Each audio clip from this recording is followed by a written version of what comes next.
ವಿದ್ಯಾರ್ಥಿಗಳಿಗೆ ತಾರ್ಕಿಕ ಚಿಂತನೆ ಅಗತ್ಯ. ಇದರಿಂದ ಎಲ್ಲ ಸಮಸ್ಯೆಗಳಿಗೂ ಪರಿಹಾರ ಕಂಡುಕೊಳ್ಳಲು ಸಾಧ್ಯ. ನಾಡಿನ ಜನರಿಗೆ ಅನ್ನ ನೀಡುವ ರೈತರ ಬದುಕು ಸಂಕಷ್ಟದಲ್ಲಿದೆ.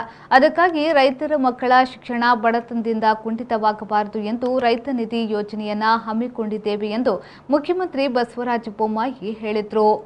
ದಕ್ಷಿಣ ಕನ್ನಡ ಜಿಲ್ಲಾಡಳಿತ ಹಾಗೂ ಆಳ್ವಾಸ್ ಶಿಕ್ಷಣ ಸಂಸ್ಥೆಯ ಸಹಯೋಗದಲ್ಲಿ ಮೂಡಬಿದ್ರೆಯ ಆಳ್ವಾಸ್ ಕಾಲೇಜಿನ ಆವರಣದಲ್ಲಿ ಜೂನ್ 1ರಂದು ನಡೆದ ಮುಖ್ಯಮಂತ್ರಿ ರೈತ ವಿದ್ಯಾನಿಧಿ ವಿದ್ಯಾರ್ಥಿಗಳ ಸಮ್ಮೇಳನ, ರಾಜ್ಯದಲ್ಲಿ ಪ್ರಥಮ ಬಾರಿಗೆ ನಡೆದ ವಿದ್ಯಾರ್ಥಿಗಳೊಂದಿಗೆ ಸಂವಾದ ಹಾಗೂ ಮಂಗಳೂರು ತಾಲೂಕಿನ ಉರ್ವದಲ್ಲಿ ನಿರ್ಮಿಸಲಾದ 33/11 ಕೆವಿ ಗ್ಯಾಸ್ ಇನ್ಸುಲೇಟೆಡ್ ಉಪಕೇಂದ್ರದ ಉದ್ಘಾಟನೆಯನ್ನ ನೆರವೇರಿಸಿ ಮಾತನಾಡಿದರು.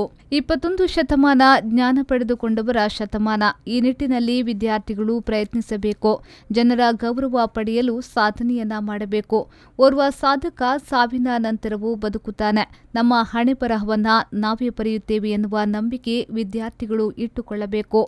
ನವ ಕರ್ನಾಟಕದಿಂದ ನವ ಭಾರತ ನಿರ್ಮಾಣ ಮಾಡೋಣ ಎಂದು ಮುಖ್ಯಮಂತ್ರಿಗಳು ವಿದ್ಯಾರ್ಥಿಗಳಿಗೆ ಕಿವಿಮಾತು ಹೇಳಿದರು.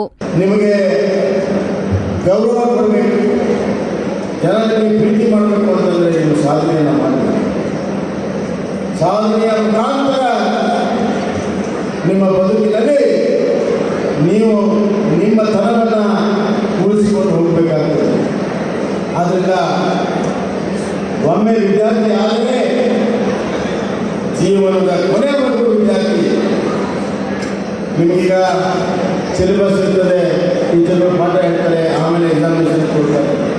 ಆದರೆ ಜೀವನದಲ್ಲಿ ಹಂಗಲ್ಲ.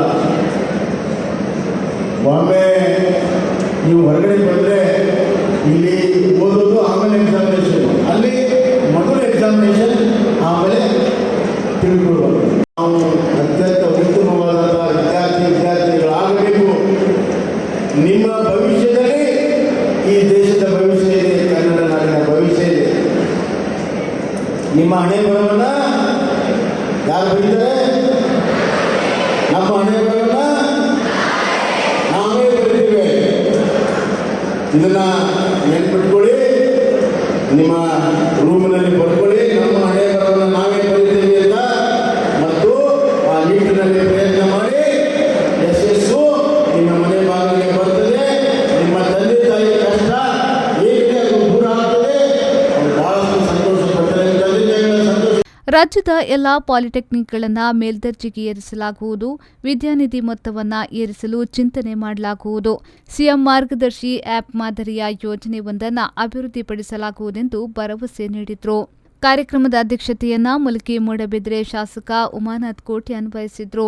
ಸಚಿವರಾದ R Ashok, Govinda Karjol, V Sunil Kumar, Kota Srinivas Poojary, BJP ರಾಜ್ಯಾಧ್ಯಕ್ಷ ಸಂಸದ ನಳಿನ್ ಕುಮಾರ್ ಕಟೀಲ್, ಶಾಸಕರುಗಳಾದ ರಾಜೇಶ್ ನಾಯಕ್, ಡಿ ವೇದವ್ಯಾಸ್ ಕಾಮತ್, ವಿಧಾನ ಪರಿಷತ್ನ ಸದಸ್ಯ ಮಂಜುನಾಥ್ ಭಂಡಾರಿ, ಕರಾವಳಿ ಅಭಿವೃದ್ಧಿ ಪ್ರಾಧಿಕಾರದ ಅಧ್ಯಕ್ಷ ಮಟಾರು ರತ್ನಾಕರ್ ಹೆಗ್ಡೆ, ಕರ್ನಾಟಕ ಮೀನುಗಾರಿಕೆ ಅಭಿವೃದ್ಧಿ ನಿಗಮದ ಅಧ್ಯಕ್ಷ ನಿತಿನ್ ಕುಮಾರ್, ದಿ ಮೈಸೂರು ಎಲೆಕ್ಟ್ರಿಕಲ್ ಇಂಡಸ್ಟ್ರೀಸ್ನ ಅಧ್ಯಕ್ಷ ಸಂತೋಷ್ ರೈ ಭೋಳಿಯಾರ್, ಅರೆ ಅಲೆಮಾರಿ ಅಭಿವೃದ್ಧಿ ನಿಗಮದ ಅಧ್ಯಕ್ಷ ಕೆ ರವೀಂದ್ರ ಶೆಟ್ಟಿ, ಮಂಗಳೂರು ಮಹಾನಗರ ಪಾಲಿಕೆಯ ಮೇಯರ್ ಪ್ರೇಮಾನಂದ ಶೆಟ್ಟಿ, ಮೂಡಾದ ಅಧ್ಯಕ್ಷ ರವಿಶಂಕರ್ ಮಿಚಾರ್, ತುಳು ಸಾಹಿತ್ಯ ಅಕಾಡೆಮಿಯ ಅಧ್ಯಕ್ಷ ದಯಾನಂದ್ ಜಿ ಕತ್ತಲ್ ಸರ್, ಮೂಡಬಿದ್ರೆ ಪುರಸಭೆಯ ಅಧ್ಯಕ್ಷ ಪ್ರಸಾದ್ ಕುಮಾರ್, ಪುತ್ತಿಗೆ ಗ್ರಾಮ ಪಂಚಾಯತ್ ಅಧ್ಯಕ್ಷ ಪ್ರವೀಣ್ ಶೆಟ್ಟಿ, ಆಳ್ವಾ ಶಿಕ್ಷಣ ಸಂಸ್ಥೆಯ ಅಧ್ಯಕ್ಷರಾದ ಡಾ ಮೋಹನ್ ಆಳ್ವಾ, ಜಿಲ್ಲಾಧಿಕಾರಿ ಡಾ ರಾಜೇಂದ್ರ ಕೆವಿ, ಮೆಸ್ಕಾಂ ನಿರ್ದೇಶಕ ಪ್ರಶಾಂತ್ ಕುಮಾರ್ ಮಿಶ್ರಾ ಈ ವೇಳೆ ಉಪಸ್ಥಿತರಿದ್ದರು. ಪ್ರೇಮಶ್ರೀ, ವಿ4 ನ್ಯೂಸ್, ಮೂಡಬಿದ್ರೆ.